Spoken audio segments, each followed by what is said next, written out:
Hi, this is Penny Wilson. Today we are exploring the paradigms of expert versus leader. I made a video recently that talked about truth is the only expert. Today I want to dive deeper into that, unravel, and explore really what that mindset looks like.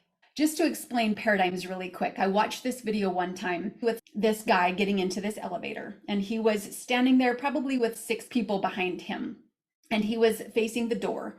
And within 2 seconds, everybody else turned to the left. And he was like noticing what's going on. And so he turned to the left and he didn't really know why. And then they turned to the back wall and he's like, okay. And then he turned to the back wall. So he was following their behavior without necessarily knowing why. That's a lot how paradigms act in our society, in our families, and in our lives as we're growing up. We just come into these paradigms and they become the default wiring that we grow up with.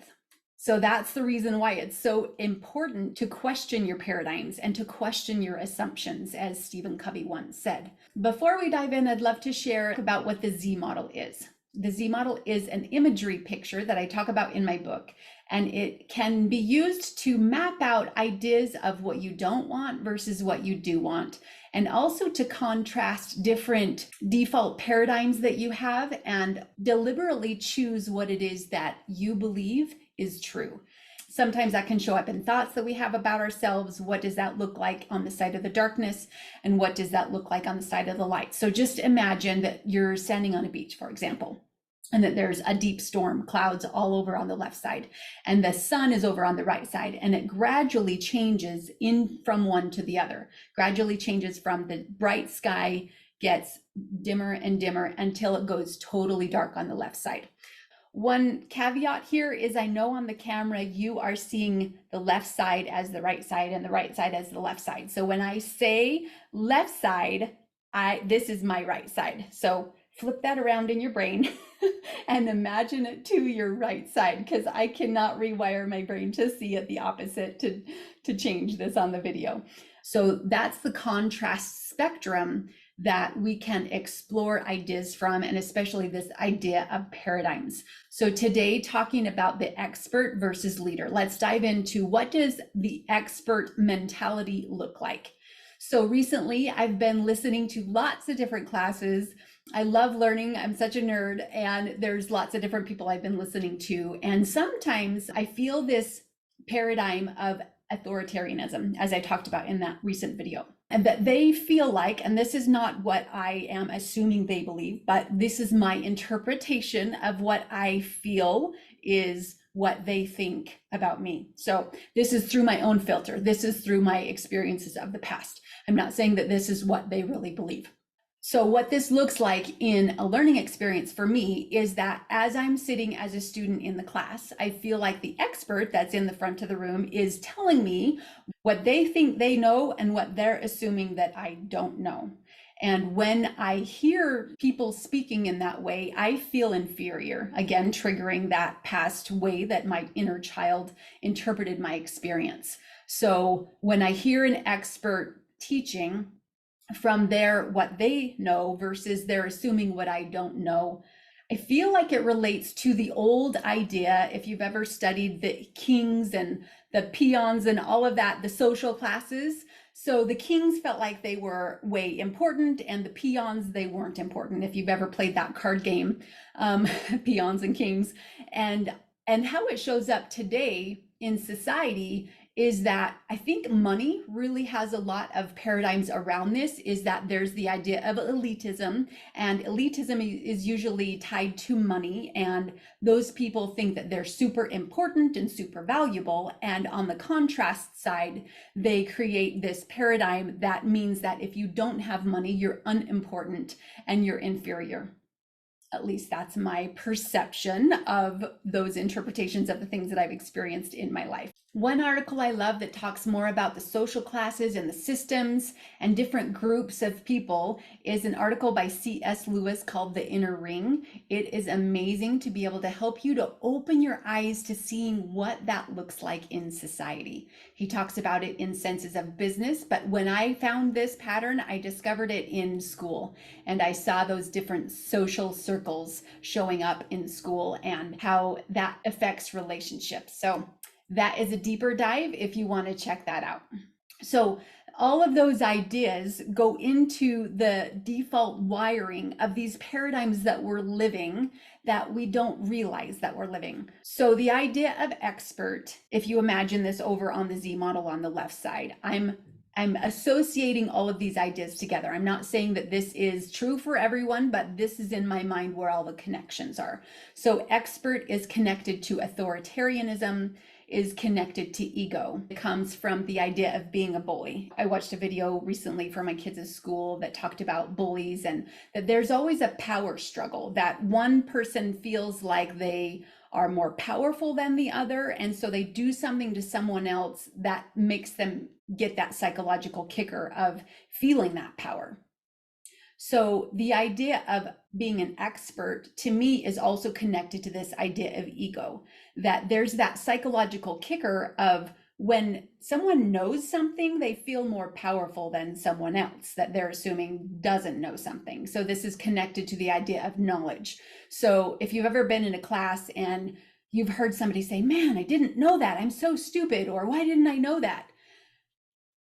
Stop, check. This idea is connected to this paradigm of thinking that you're supposed to know, or thinking that there's a race around how fast you come to know something.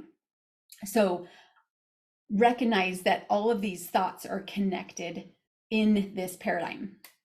One of the belief statements I would connect with this paradigm is that I am more powerful and important than you, and that this would come from the belief statement of the expert. Another of the belief statements I see as connected with this paradigm is that I'm going to try to change other people and lift myself.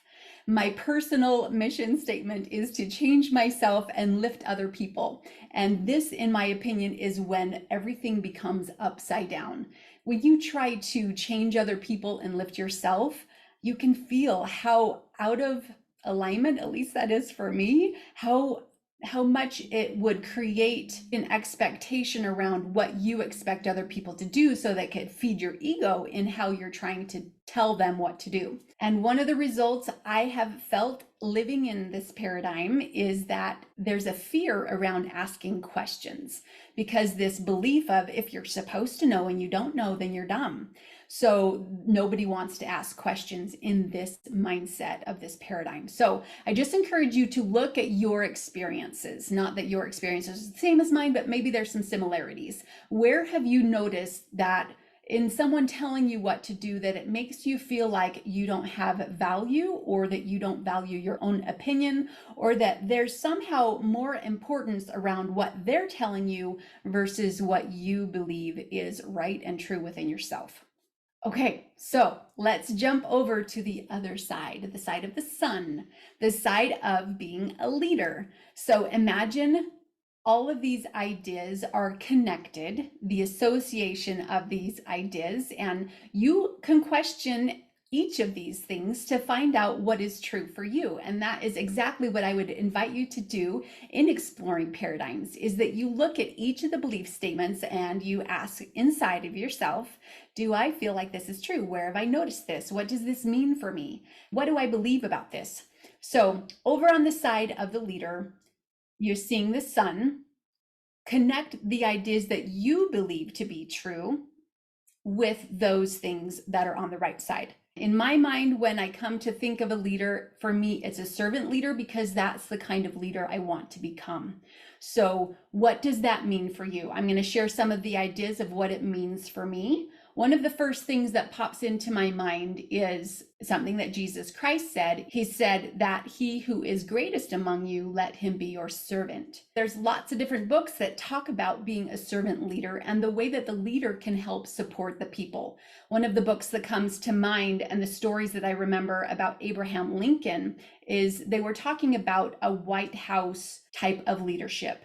And typically in business and in leadership, it is the mentality of those leaders to stay in the office and to run the organization from the office. So they really don't know what's happening with the people outside. And one of the stories I love about Abraham Lincoln is he went to walk around the White House quite often to get to know the people, to talk about them. One of the books that I love that talks about this style of leadership is The Servant. So this is talking about a guy named Lou, and he goes to walk around the company every day to talk to the people and see what they're experiencing. So I love this kind of leadership, and it really is connected to being a servant. So the ideas that are also connected for me in this paradigm is to change myself and lift others, as I mentioned before, that this is my personal mission statement. Living life this way as a servant leader increases my capacity to be able to give more and more, and also fulfills my intention of equality. One of the things I value a ton is feeling like I am equal to other people. And I believe that's one of the ideas that is associated for me in this paradigm is equality. As opposed to the other side, if you look back at the clouds and the darkness, the idea of social classes and how some people feel like they're way important and some people feel like they're peons. Contrast that with the side of the sun, where if there is equality, then everyone feels like they can learn together without this feeling of being stupid. So go back to the idea of if you don't know, then you are stupid, or it's a race to learn to see who knows more. Contrast that with the idea of being equal in a learning environment where the teacher or the facilitator, as I like to call them, they're sharing information and they're guiding a conversation. In this kind of environment, the teacher is opening up the minds of the learners to experience answers from within themselves. They're not saying, here's my knowledge, this is what you need to believe. They're saying, what is inside of you? What answers are inside of you? And where does that fit on your path of weaving that rug of knowledge, so to speak, together so that you can see that beautiful tapestry of knowledge for you. One of the belief statements over on the side of the clouds is that I'm more important than you and I'm more powerful than you. And if we contrast that to this idea of equality, then we create a totally different feeling, a totally different paradigm around what it feels like in a learning environment. We also looked at the side of the darkness that talked about the ego and how those students of that expert need to have a certain behavior in order for that expert to feel fulfilled. Contrast that with the idea over associated on the side of the sun, where we can let go of the attachment of how other people are going to choose to receive the information. This gives us the freedom to let go and to allow other people to choose, because we're not attached to what they do with the information. The other ideas that help me around this paradigm is to recognize that each of us have an individual journey, as if each of us are weaving that rug, and all of those pieces of knowledge come in one little bit at a time. Each of our rugs are different and unique because we're each individuals. We each have a different pathway of exploring and learning along our life's experience. In this paradigm of being a servant leader, the student and the teacher are equal, and also truth becomes a joy to discover. That there's this whole wide world of things that we don't know yet, and it's so exciting to explore it. And I hope you can definitely see the contrast of the other side, the darkness side, that it felt like I'm stupid because I don't know something, and where that creates the result of being afraid to ask questions. Contrasting that over on the side of the sun, Think about those two opposing ideas, one being afraid to ask questions and one being a joy to discover the truth.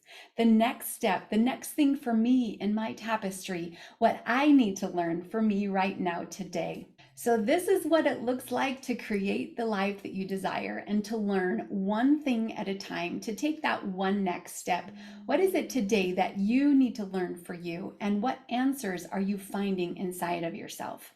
I hope you have benefited from this analysis of expert versus leader. If you have any comments, I would love to hear them, love to hear your thoughts, the answers that are inside of you, because that's truly what matters. As my mentor taught me, the answer is inside of the learner. So excited to connect with you. I'd love to hear your thoughts. Please post them in our community. Looking forward to hearing your thoughts.